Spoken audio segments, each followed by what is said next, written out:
നെന്മാറ ഇരട്ടക്കൊലപാതക കേസിലെ കുറ്റപത്രം തയ്യാറായി. പ്രതി ചെന്താമര 10 മിനിറ്റിനാണ് 2 കൊലപാതകങ്ങളും നടത്തിയതെന്നാണ് കുറ്റപത്രത്തിൽ പറയുന്നത്. 5 സാക്ഷികളുടെ രഹസ്യമൊഴി രേഖപ്പെടുത്തിയ ശേഷം കുറ്റപത്രം ഐജിക്ക് കൈമാറും. നെന്മാറ ഇരട്ടക്കൊലപാതക കേസിൽ ഈ മാസം 20-നുള്ളിൽ തന്നെ കുറ്റപത്രം സമർപ്പിക്കാനുള്ള നീക്കത്തിലാണ് അന്വേഷണ സംഘം.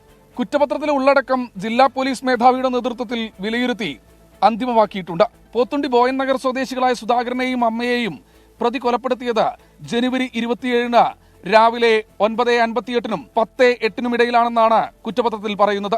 ചെന്താമരയാണ് കേസിലെ ഏക പ്രതിയെന്നും 120-ലധികം സാക്ഷികൾ ഉണ്ടെന്നും കുറ്റപത്രത്തിൽ പറയുന്നു.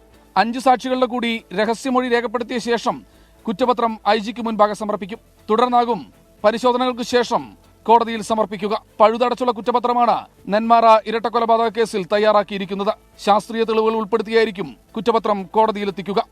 24 പാലക്കാട്.